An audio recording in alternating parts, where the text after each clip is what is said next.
Hello students, हम लोग प्रश्नावली 9C पे और क्वेश्चन नंबर है 13। क्या कह रहा है कि आकृति में चतुर्भुज ABCD के विकर्ण AC और BD परस्पर बिंदु O पर इस प्रकार प्रतिच्छेद करते हैं कि OB जो है OD के इक्वल है। देख लीजिए यहाँ पर ABCD, यहाँ पर देखिए एक चतुर्भुज है जिसके विकर्ण AC और BD परस्पर O बिंदु पर इस तरह प्रतिच्छेद करें कि OB जो है OD के बराबर है। यदि AB बराबर CD हो, ये AB किसके बराबर है? CD के बराबर है। ठीक है, ये ABCD के बराबर दिया है तो दर्शाना है कि DOC और AOB, देखो ध्यान से, DOC और AOB इन दोनों का क्षेत्रफल बराबर होगा। अच्छा, फिर क्या कह रहा है कि DCB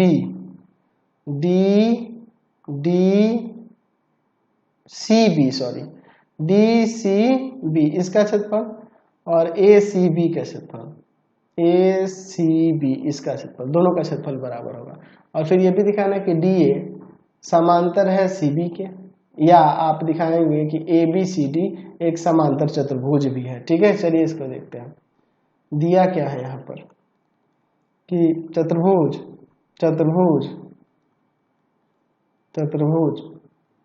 ABCD के विकर्ण AC और BD पर इस प्रकार काटते हैं कि OB जो है ना OD के बराबर है, OB जो है OD के बराबर है, तथा यहाँ दिया हुआ है कि AB बराबर है CD, तो सिद्ध करना है। पहले क्या सिद्ध करने के लिए कह रहा है कि एरिया ऑफ ट्रायंगल DOC बराबर होगा एरिया ऑफ ट्रायंगल AOB के। फिर उसके बाद क्या कह रहा है जी दूसरे में कि एरिया ऑफ ट्रायंगल DCB बराबर होगा एरिया ऑफ ट्रायंगल ACB के। फिर तीसरे में क्या कह रहा है, हमें दिखाना है कि DA जो है समांतर है CB के, या ABCD एक समांतर चतुर्भुज है। ये भी हम लोग दिखा सकते हैं, समांतर चतुर्भुज है, ये भी हम लोग दिखा सकते हैं। समझ गए? चलिए अब देखते हैं। तो अब इसमें थोड़ी सी रचना करनी होगी। देखिए रचना में हम लोग क्या करते हैं, रचना में एक काम करते हैं कि इसके D वाले शीर्ष से यहाँ पर लंब खींचते हैं और इधर से भी B वाले शीर्ष से भी लंब खींचते हैं। ठीक है, इसका नामकरण यहाँ पे कर देते हैं। यहाँ पे मान लीजिए देते हैं हम लोग M और यहाँ देते हैं N। ठीक है, हमारे पास रचना में क्या है कि DM लंब AC तथा BN है। ठीक है, BN लंब AC खींचे। ठीक है, हमने ये लंब खींचा है, तो अब इसको डॉट कर देते क्योंकि ये हमारी रचना में है, वास्तव में तो है नहीं। चलिए अब इसके बाद हमारे पास आगे हम लोग देखते हैं इसको। ठीक है, चलिए अब इसका अब हम लोग यहाँ पे प्रमाण देखते हैं। त्रिभुज DOM तथा त्रिभुज BOM की बात करते हैं। DOM और BOM, ठीक है, DOM और BOM के बारे में बात करते हैं। ठीक है, इन दोनों त्रिभुजों में देखिए क्या होता है। तो यहाँ पर हम लोग एंगल DMO बराबर में एंगल BNO लिख सकते हैं, प्रत्येक 90। ठीक है, और दूसरा हम लोग लिख सकते हैं यहाँ DO जो है BO के इक्वल है। ठीक है, DO BO के इक्वल दिया है हमारे पास। ठीक है, और तीसरा चीज इसमें क्या हो जाएगा कि एंगल तो एंगल पहले ही लिख देना चाहिए था, ऊपर ही है ना, इसी में घुसा देता हूँ। एंगल DOM बराबर में एंगल BON। ठीक है, BON है ये। चलिए BON, ये दोनों एंगल बराबर होगा वर्टिकली अपोजिट एंगल से, सभी ऊपर से। तो ऐसे लिख सकते हैं कि त्रिभुज DOM सर्वांशम हो जाएगा त्रिभुज BON के। कैसे सर्वांशम हो गया? तो एंगल साइड सर्वांग समता से। ठीक है, कोण भुजा सर्वांग समता से सर्वांग सम। अब देखिए जब सर्वांग सम हो गया तो हम लोग जानते हैं कि इसका क्षेत्रफल बराबर हो जाएगा एरिया ऑफ ट्रायंगल DOM बराबर हो जाएगा एरिया ऑफ ट्रायंगल BON के, हो जाएगा ये दोनों का क्षेत्रफल बराबर। अच्छा इसी प्रकार यहाँ पे अगर देखा जाए यहाँ पर लिख सकते हैं कि त्रिभुज DCM तथा त्रिभुज BAN इन दोनों त्रिभुजों में, अच्छा देखो ये एक भुजा बराबर है, ये 90 है। अच्छा ये DM जो है इस BN के इक्वल हो जाएगा, ये पहले वाले से CPCT से, चाहो तो यहाँ पे लिख सकते हो कि DM BN के इक्वल है CPCT से। ठीक है, चलिए अब इसके बाद हम लोग यहाँ पर देखते हैं इसमें एंगल DCM, ठीक है ध्यान से देखिएगा DCM इक्वल टू में DMC ना होगा, सॉरी मैंने उल्टा लिख दिया है, DMC angle DMC equal to में एंगल BNA हो जाएगा BNA। क्यों? प्रत्येक 90 डिग्री का होता है ना जी। और देखिए यहाँ पे ये जो DC है ना DC इक्वल हो जाएगा AB के, ये दिया हुआ है, ठीक है। और तीसरा हम लोग लिख सकते हैं कि इसमें का जो DM है ना वो BN के इक्वल है, ठीक है। CPCT से ऊपर दिखा चुके हैं ना, साबित कर चुके हैं ये देख लेते हैं, साबित कर चुके हैं। तो यहाँ से अब हो जाएगा त्रिभुज DCM सर्वांग सम त्रिभुज BAN के, समझ रहे ना कैसे सर्वांग सम हो जाए, RHS right hypotenuse side RHS सर्वांग समता से, ठीक है। चलिए अब ये सर्वांग सम हो गया। तो यहाँ पे ये जो DCM है त्रिभुज BAN के सर्वांग सम हो गया। तो जब ये सर्वांग सम हो गया BAN के तो इसका क्षेत्रफल भी बराबर हो जाएंगे। तो ये जो ऊपर हम लोग लगाए इसको समीकरण 1 लिख लो और यहाँ पे लिख दो एरिया ऑफ ट्रायंगल DCM बराबर में एरिया ऑफ ट्रायंगल BAN, ठीक है।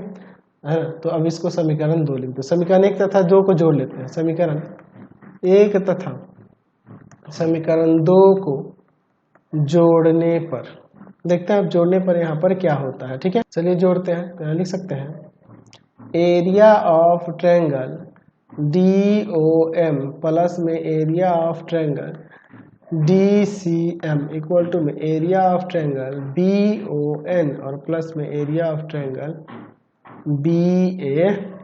चलिए अब इसके बाद देखिए क्या हो जाएगा। चलिए DOM ये और DCM ये दोनों मिलके ये वाला ना हो जाएगा, यहाँ पर यहाँ लिख सकते हैं एरिया ऑफ ट्रायंगल DOC और इधर इन दोनों को मिला देंगे BOM और इसको एरिया ऑफ ट्रायंगल AOB हो जाएगा। ये हमें दिखाना था, हमने प्रमाणित कर दिया। चलिए दूसरा दिखाना है हमें कि हमें इस पूरे का क्षेत्रफल यानी कि हमें दिखाना है कि इसका क्षेत्रफल इस CBD या DCB कहिए और इस ABC इन दोनों का क्षेत्रफल बराबर। चलिए अब इसके लिए देखते हैं सेकेंड नंबर के लिए, इसी में जो अभी हम प्रमाणित किया लिखते हैं दोनों तरफ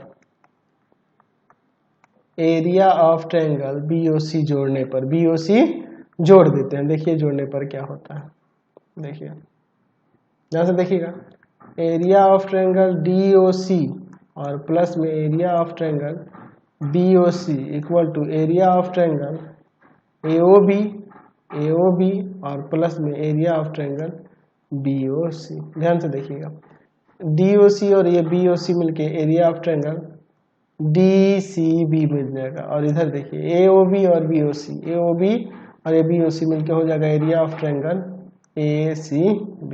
ये ना प्रमाणित करना था, ये हमने प्रमाणित करके दिखा दिया।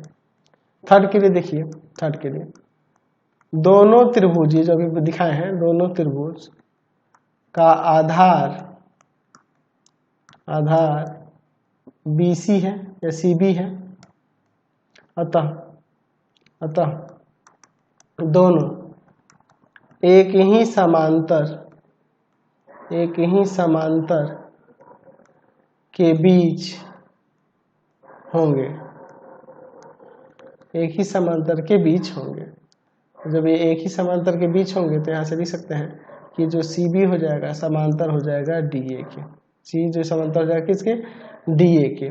अच्छा, और हमने ऊपर दिखाया था पहले ये सी बी समांतर डी हो गया, और चूंकि हमने ऊपर दिखाया था कि त्रिभुज डी सी एम जो है सर्वांगसम हो जाएगा त्रिभुज आपका किसके, ये आपका त्रिभुज बी ए एन के, है ना जी। ये सर्वांगसम था हमारा ऊपर।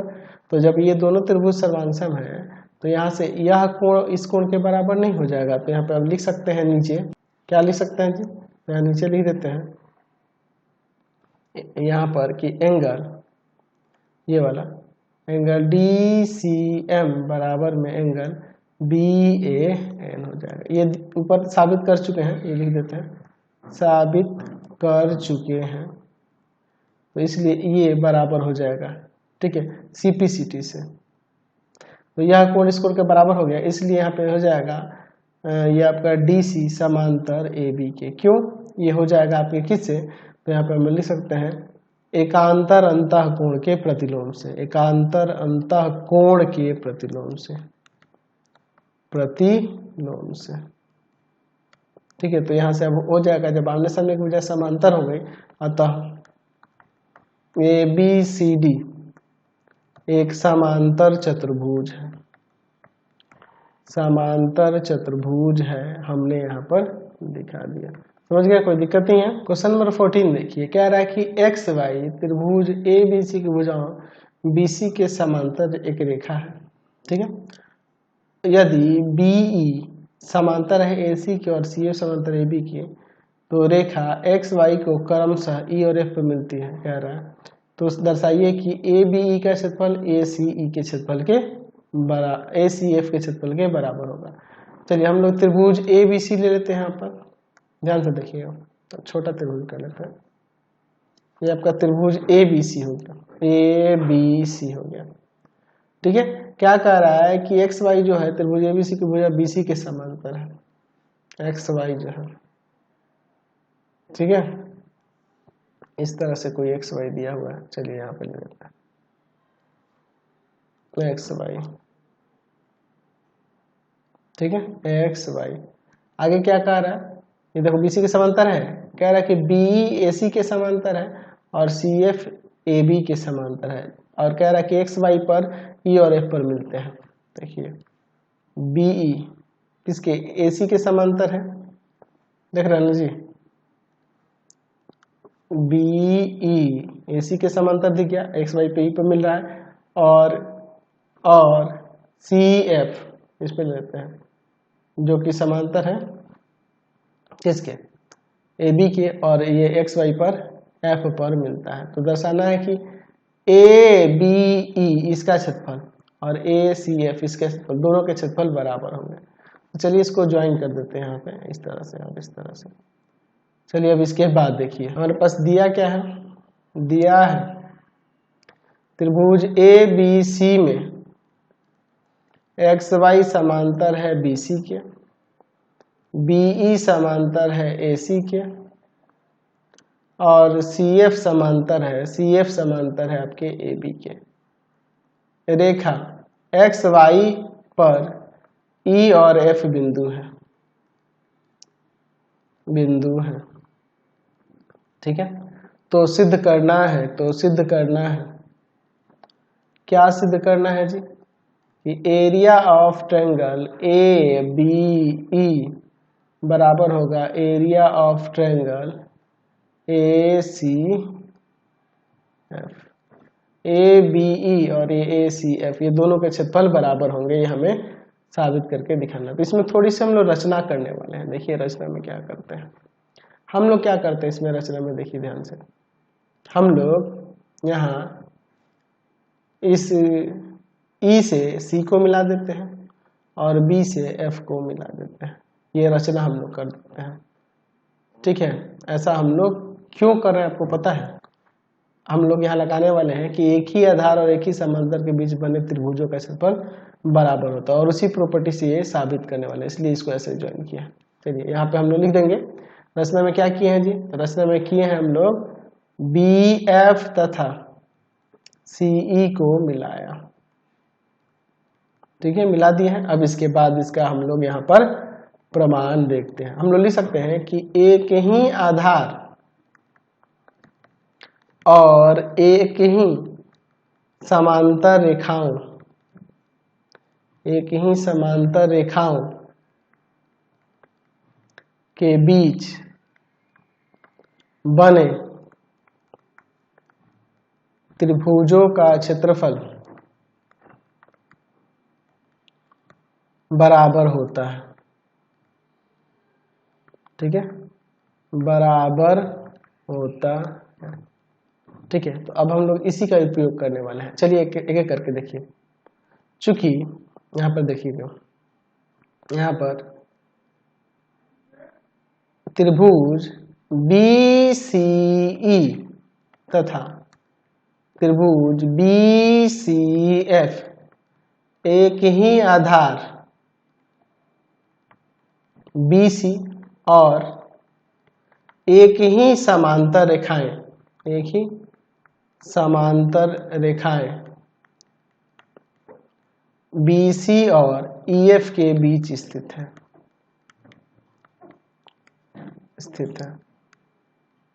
है ना जी।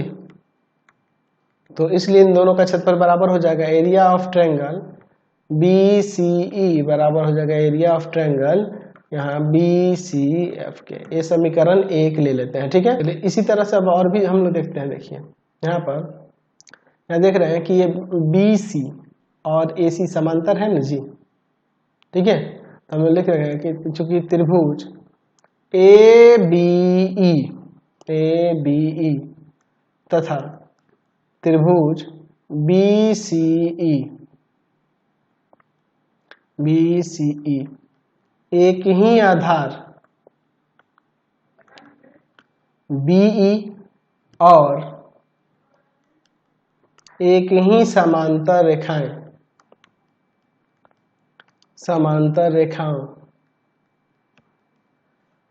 BE और AC के बीच स्थित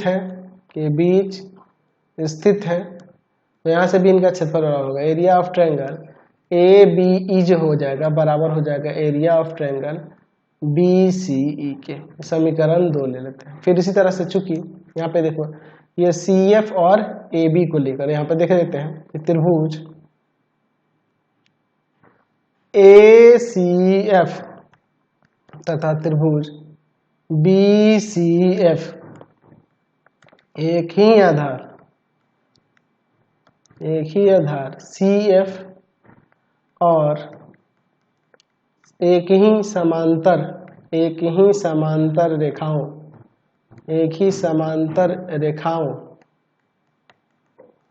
CE तथा AB के बीच स्थित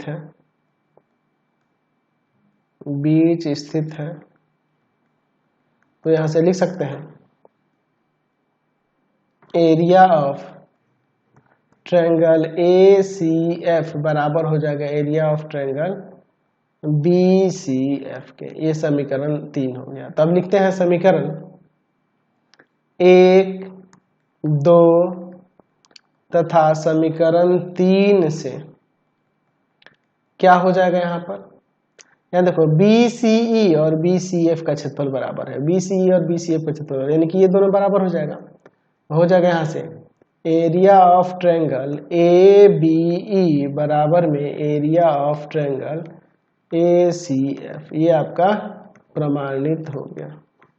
ठीक है, चलिए चलते हैं नेक्स्ट क्वेश्चन पे। चलिए अगला क्वेश्चन देखते हैं 15 नंबर। समांतर चतुर्भुज ABCD की एक भुजा AB को एक बिंदु P तक बढ़ाया गया है। देखिए समांतर चतुर्भुज ABCD की एक भुजा AB को P तक बढ़ाया गया है।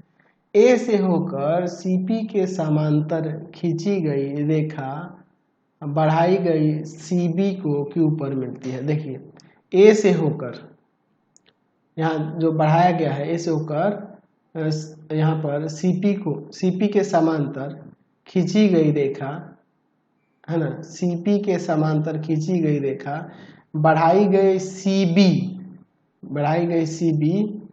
को क्यू पर मिलती है यहाँ पर, देखिए यानी कि ये सीपी दिया है ए क्यू के समांतर, ठीक है। फिर कह रहा है कि समांतर चतुर्भुज पी बी क्यू आर को पूरा किया गया है, पी बी क्यू आर को पूरा किया गया है। तो ये दोनों समांतर चतुर्भुज जो बन रहे हैं इनके क्षेत्रफल बराबर होंगे, ये हमें यहाँ पे दिखाना है। चलिए देखते हैं क्या दिया है और क्या सिद्ध करना है। ए बी सी डी एक समांतर चतुर्भुज है, समांतर चतुर्भुज है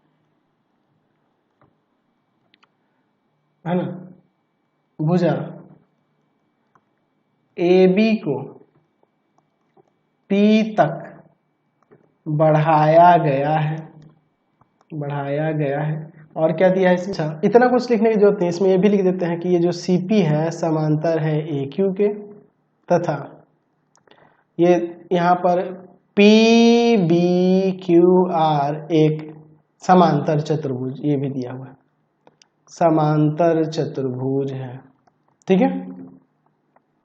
चलिए तो सिद्ध करना है कि ये दोनों समांतर चतुर्भुज का क्षेत्रफल बराबर होगा। तो सिद्ध करना है, क्या सिद्ध करना है कि एरिया ऑफ पैरेललोग्राम ABCD जो होगा वह बराबर हो जाएगा एरिया ऑफ पैरेललोग्राम PBQR के। चलिए अब इसके बाद हम लोग इसका यहाँ पर रचना थोड़ा सा देखेंगे, फिर हम लोग प्रमाण की तरफ चलेंगे। रचना में देखिए हम लोग क्या करते हैं, विकर्ण AC और विकर्ण QP या PQ को मिलाया, ठीक है। विकर्ण को हमने मिलाया है, ठीक है। चलिए देखिए क्या करते हैं।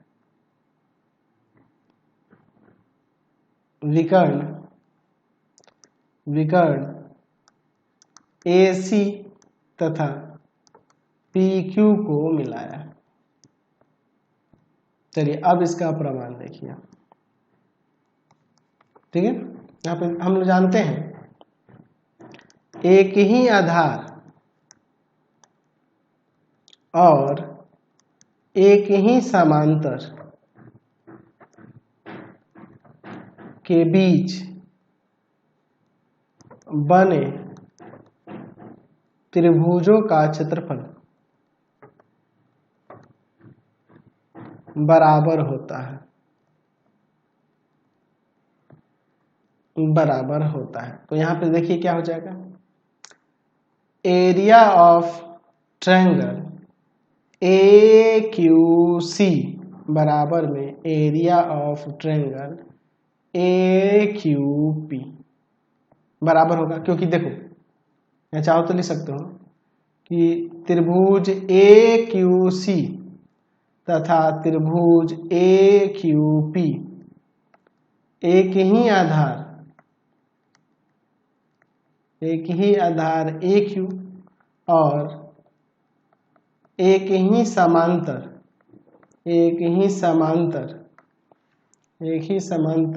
रेखाओं कौन कौन सी चीज CP तथा AQ के बीच स्थित है, इसलिए इनका क्षेत्रफल क्या हो गया, बराबर हो गया।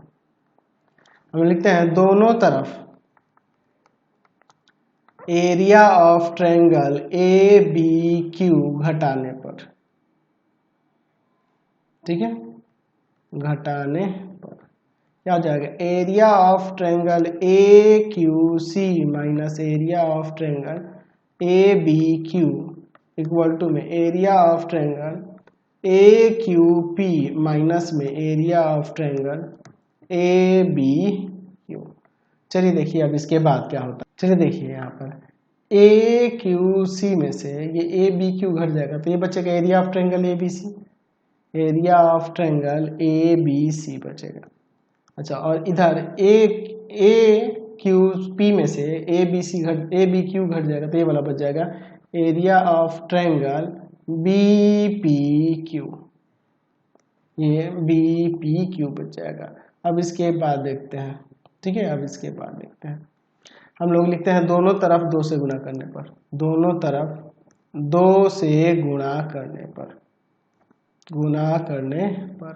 तो हो जाएगा 2 into area of triangle ABC और इधर जाएगा 2 इंटू में एरिया ऑफ ट्रायंगल BPQ। देखिए इस ट्रायंगल का डबल ये हो जाएगा कि नहीं, क्योंकि विकर्ण दो भागों में बांटता है ना त्रिभुज को, तो यहाँ पे लिख सकते हैं, सॉरी समांतर चतुर्भुज को विकर्ण दो भागों में बांटता है, तो यहाँ पे हो जाएगा एरिया ऑफ पैरेललोग्राम ABCD, और इधर हो जाएगा एरिया ऑफ पैरेललोग्राम PBQR। क्यों ऐसा रीजन है, हम लोग रीजन लिख सकते हैं कि समांतर चतुर्भुज का विकर्ण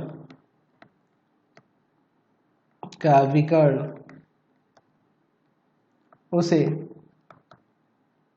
प्रत्येक विकर्ण लिख सकते हैं, प्रत्येक विकर्ण उसे दो समान क्षेत्रफल वाले त्रिभुजों में बांटता है, ठीक है। ऐसा हम लोग यहाँ पे ये लिख सकते हैं, समझ गए। तो आज की क्लास में इतना ही रहने देते हैं, नेक्स्ट वीडियो में आगे देखेंगे। आपको हमारे 3 चैनलों को सब्सक्राइब करना होगा। पहला है पाथफाइंडर क्लासेस छपरा, दूसरा है आपके पास भारती भवन रविकांत सर,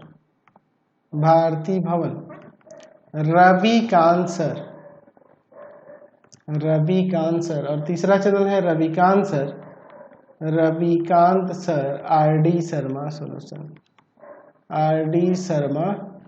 सॉल्यूशन। तीनों चैनल को सब्सक्राइब कर लेंगे। इससे रिलेटेड वीडियो के लिए सीधे डिस्क्रिप्शन में, इससे रिलेटेड नोट्स के लिए गूगल पे जाकर सर्च करेंगे www.ravikantSir.in, और यहाँ जाकर आप सभी क्लासेस के नोट्स उनके PDF को डाउनलोड कर सकते हैं, पढ़ सकते हैं। इंस्टाग्राम और फेसबुक पे जाकर पाथफाइंडर क्लासेस छपरा को लाइक एंड फॉलो करना नहीं भूलेंगे। Thanks for watching the video.